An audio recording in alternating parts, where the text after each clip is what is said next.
ادھر اچھا نہیں لگتا، کیا بات ہے، سبحان اللہ۔ ادھر اچھا نہیں لگتا، ادھر اچھا نہیں لگتا۔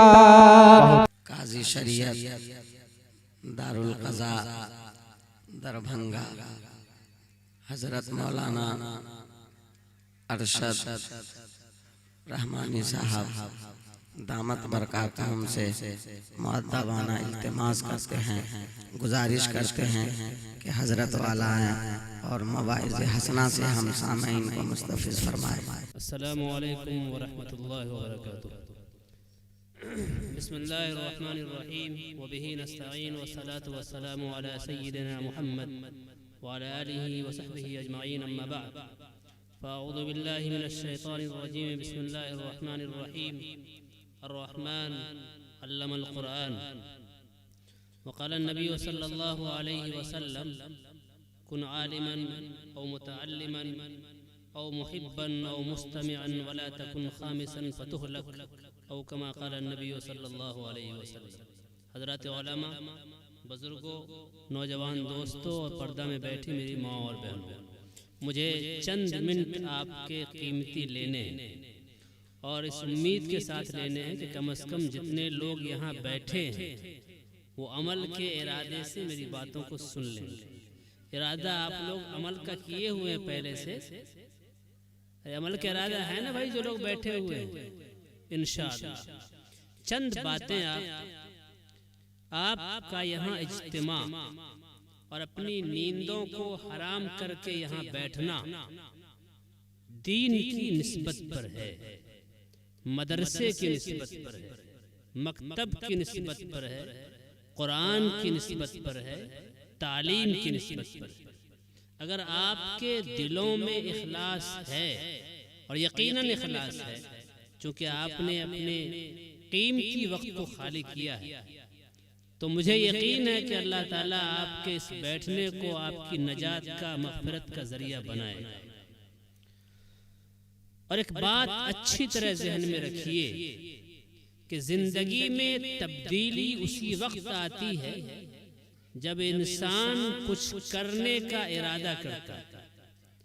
صرف سن لینے سے کوئی تبدیلی نہیں آ سکتی۔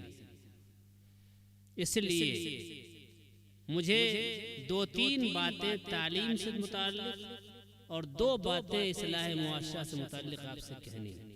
ایک بات، اگر آپ کو اس دنیا میں عزت کے ساتھ جینا ہے تو تعلیم سے اپنے آپ کو جوڑنا پڑے گا۔ بہت صاف، تعلیم کون سی تعلیم؟ قرآن کی تعلیم، حدیث کی تعلیم، دین کی تعلیم، دنیا کی عصری تعلیم، کوئی بھی تعلیم۔ اللہ نے جب ہمیں اور آپ کو پڑھنے کا حکم دیا تو اتنا فرمایا، اقرأ بسم ربک الذی خلق، اللہ کے نام کے ساتھ پڑھو۔ کیا پڑھو؟ قرآن پڑھو، حدیث پڑھو، کلمہ پڑھو، دعا پڑھو، ٹیکنالوجی پڑھو، بایولوجی پڑھو، کیمسٹری پڑھو، سائنس پڑھو، کچھ نہیں کہا، پڑھو۔ اور آپ تاریخ کو پڑھیے، وہ صحابہ کرام جو فارس سے آ رہے تھے، ایران سے آ رہے تھے، روم سے آ رہے تھے، اللہ کے رسول صلی اللہ علیہ وسلم ان صحابہ سے کہا کرتے تھے کہ مدینہ والوں کو پڑھاؤ، تو وہ کیا پڑھاتے؟ ان کو قرآن تو پہلے سے یاد نہیں تھا، حدیث تو پہلے سے یاد تھی نہیں، کیا پڑھاتے وہ فارسی پڑھاتے تھے، وہ عبرانی پڑھاتے تھے، صحابہ کرام کو سکھاتے تھے فارسی اور ہبرو۔ تو پڑھنے کا حکم اللہ نے ہمیں دیا ہے۔ یہ جو عصری علوم اور دینی علوم کی تفریق کی ہے، یہ ہم لوگوں نے کی۔ بہت صاف بات، ہر وہ تعلیم جو انسان کو انسان بنا دے، اس کے حاصل کرنے کا حکم اللہ نے دیا۔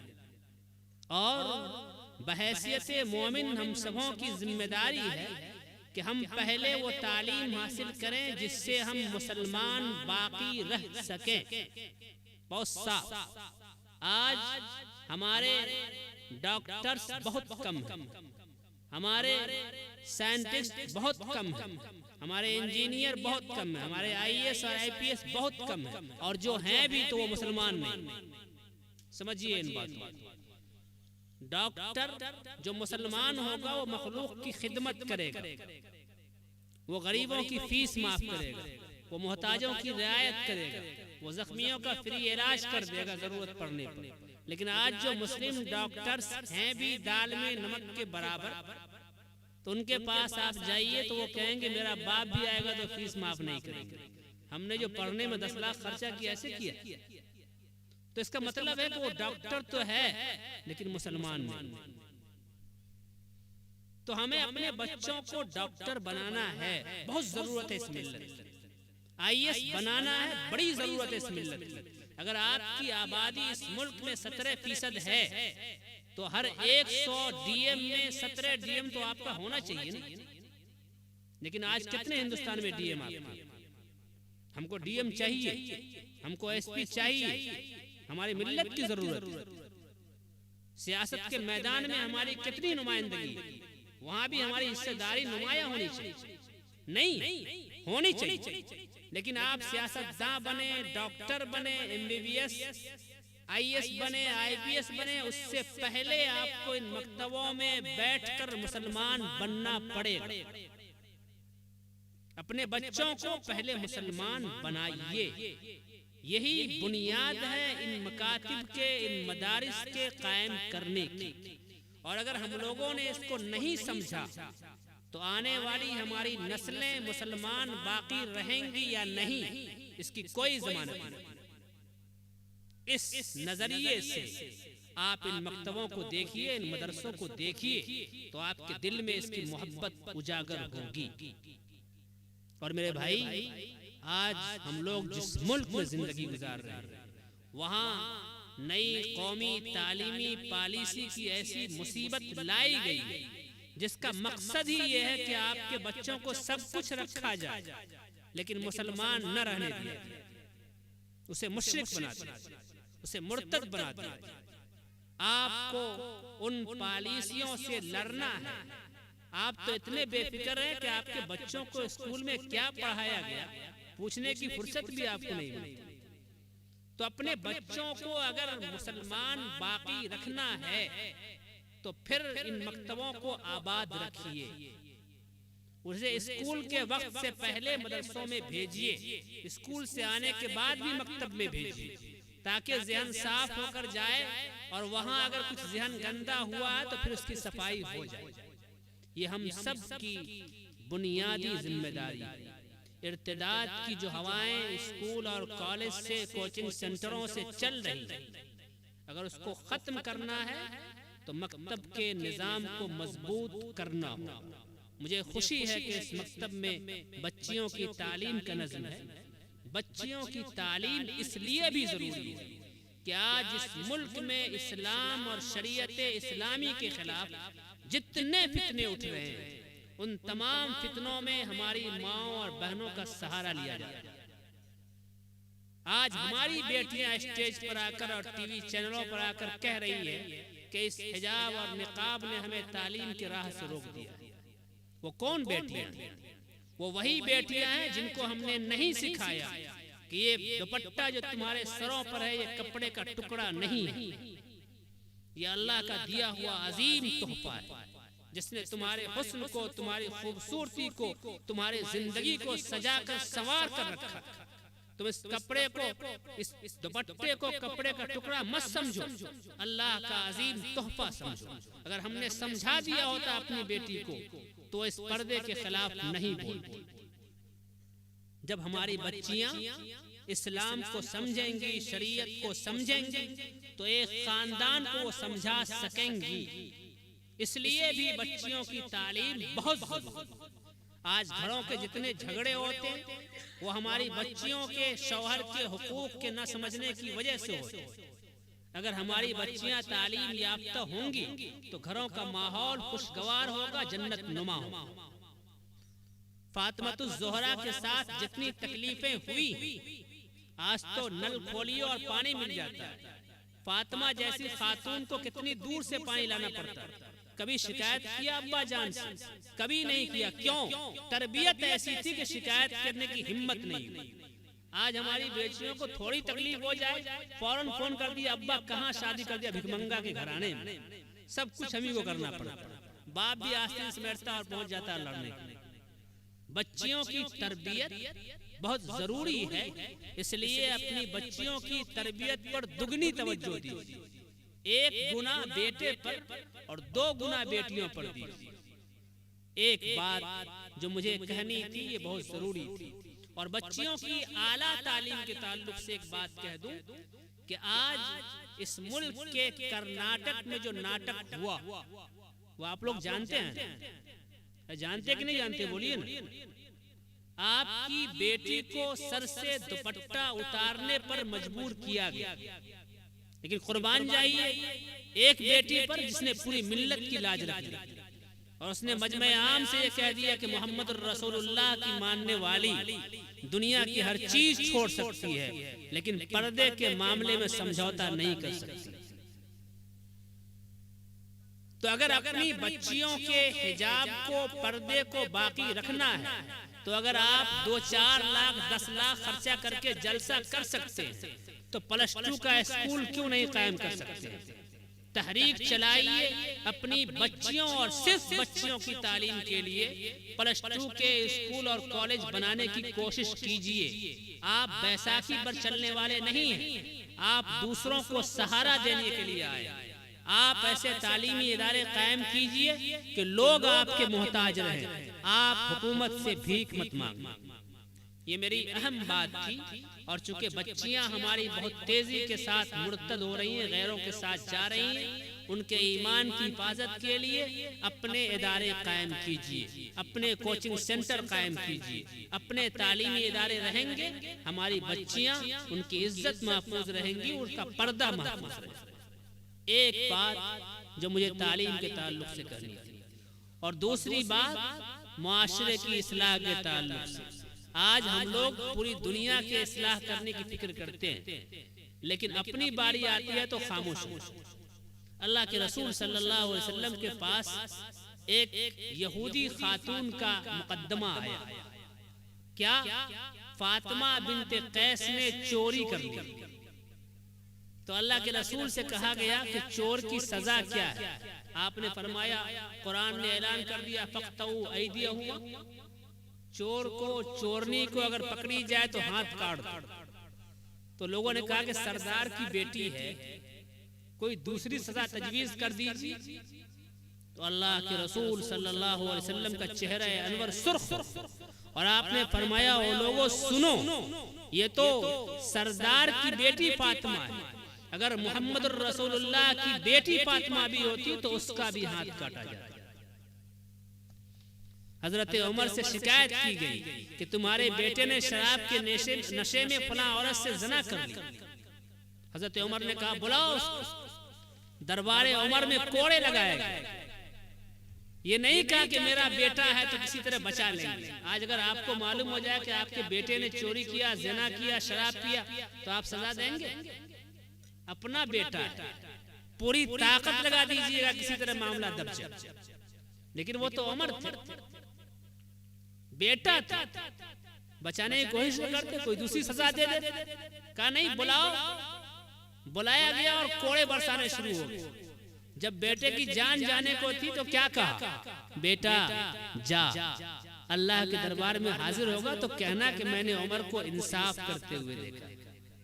آج دوسرا برائی کرے، دوسرے کا بیٹا غلط کام کرے تو ہماری آنکھیں اڑ جاتی، اور جب ہم خود کرتے ہیں، ہمارا بیٹا کرتا ہے تو پھر ہم اس کو دبا دیتے۔ ایسے معاشرہ نہیں سدھرے گا۔ معاشرے کی اصلاح کرنی ہے تو اپنی اصلاح کرنی۔ اللہ نے اعلان فرما دیا، یا ایھا الذین آمنوا قوا انفسکم واہلیکم نارا۔ پہلے اپنی فکر کرو بھائی، دنیا کی فکر مت کرو۔ فلاں کو دیکھا کہ چل ایسے رہا تھا، فلاں کپڑا ایسے پہنے ہوا تھا، اس کا گھر دیکھو کیسے بنایا، کہاں سے پیسہ آیا اس کو۔ نہیں، آپ کو دوسروں کی کیوں پڑی؟ آپ اپنی فکر کیجیے۔ آپ شادی بیاہ میں کم خرچ کیجیے، فلانما اتنا کیا تو ہم اس سے زیادہ کر کے دکھا دیں. ارے برائی میں مقابلہ، اچھائی میں مقابلہ کیجیے. فلاں نے شادی میں غلط کام کیا، ہم نہیں کریں گے. آپ مت کیجئے اور پھر اس سے کہیے کہ بھائی کیوں کر رہے ہو، تو وہ آپ کی بات مانے گا. لیکن آپ نے خود تو بیٹا کی شادی میں موج پہ جا کے سب کچھ لے لیا اور دوسرے کی باری آئے کا دیکھتے ہو فلانما اتنا پیسہ لیا، تو آپ کی بات کوئی نہیں سنے. آپ پہلے اپنے آپ کو گناہ سے بچائیے اور اس گناہ سے بچنے کے لیے پھر دوسروں سے کہیے تو وہ خود آپ کی بات مانے. لِمَ تَقُولُونَ مَا لَا تَفْعَلُونَ. دوسروں سے وہ بات کہتے ہیں کیوں جو خود نہیں کرتے. آپ اپنی بیٹیوں کو پردے کا پابند بنا دیجئے، اس کو دیکھ کر دوسری بیٹیاں خود بخود پابند بن جائیں. آج عید کے موقع پر، شادی کے موقع پر کیا ہوتا ہے؟ حاجی صاحب ہو، نمازی صاحب ہو، مفتی صاحب ہو، عالم صاحب ہو، قاضی صاحب ہو، ماسٹر صاحب ہو، سب کی بیٹی کے سر سے دوپٹہ غائب رہتا ہے. اور اگر خدا نہ خواستہ مجھ جیسا کوئی غریب مولوی آیا اور بول دیا کہ حاجی صاحب آپ کے گھر میں میری بچیاں بے پردہ رہتی ہے، تو کیا کہتے ہیں؟ مولانا آپ بھی شادی بیاہ کے دن سے بات کرتے ہیں. یعنی شادی بیاہ کے دن سارے گناہ جائیں. آپ کی بیٹیاں اگر آپ کے سامنے سر سے دوپٹہ اتار کر جا رہی ہیں تو آپ کی غیرت ایمانی آپ کو للکارتی نہیں؟ آپ کو یہ غیرت ہونی چاہیے کہ تم کل بھی مسلمان تھے اور آج شادی کا دن ہے تو آج بھی مسلمان ہو، کل عید کا دن آئے گا تب بھی تم مسلمان ہو. اور مسلم بیٹیوں کے سر سے دوپٹہ اترنا نہیں چاہیے. یہ تربیت آپ اپنی بیٹیوں کو دیجئے، جب ان کو دوسری بیٹیاں دیکھیں گی وہ خود بخود سیکھ جائیں. میرے گزارش کا خلاصہ یہ ہے کہ اپنے گھر سے اصلاح شروع کیجیے. پہلے اپنے آپ کو ٹھیک کیجیے، پھر اپنے بچوں کو، بیویوں کو، بہنوں کو، ماؤں کو ٹھیک کیجیے.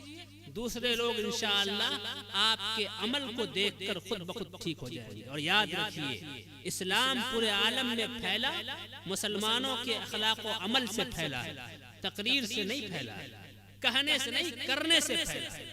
لوگوں نے دیکھ کر ایمان لایا کہ یہ ایسی شکل والا، جس مذہب کو ماننے والا وہ مذہب غلط نہیں ہو سکتا. ایسے چلنے والا. پٹنہ میں ایک نوجوان نے چند سال پہلے ایمان لایا. نوجوان کی بہن نے ایمان لایا. کیوں ایمان لایا؟ ایک مولوی صاحب راستے سے جا رہے تھے، کیلے کا چھلکا گرا ہوا تھا، اس نے اسے اٹھایا اور سائیڈ کر دیا مین روڈ. تو اس بچی نے کہا کہ مولوی صاحب یہ آپ کو روڈ صاف کرنے کی ذمہ داری کس نے دی؟ تو کہا نہیں کسی نے دیا نہیں، ہمارے مذہب میں یہ لکھا ہوا ہے کہ راستے پر کوئی تکلیف دہ چیز ہو تو اس کو ہٹا دیا. یہ میرے آقا کا فرمان ہے، میں نے وہی کیا.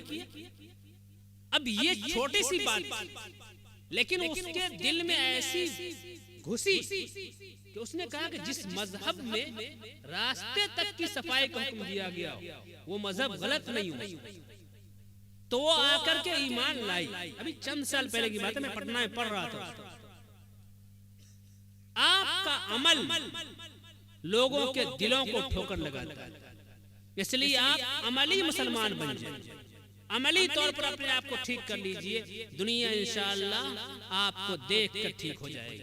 مجھے یقین ہے کہ جو میں نے 2 گزارشیں کی، ایک اپنے بچوں کو مسلمان باقی رکھنا ہے تو مکاتب اور مدارس کے نظام کو مضبوط کیجیے، اور دوسرا اپنے معاشرے کی اصلاح کرنی ہے تو اپنی اور اپنے گھر والوں کی اصلاح کر لیجیے. انشاءاللہ تبدیلی آئے گی، انقلاب پیدا ہوگا. اللہ تعالی ہمیں بھی اور آپ کو بھی عمل کی توفیق دے. میں شکر گزار ہوں حضرات کا جنہوں نے آپ سے مخاطب ہونے کا موقع دیا. اللہ تعالی ہم سبوں کو اپنے نیک بندوں میں شامل فرما لے. والسلام علیکم ورحمۃ اللہ وبرکاتہ.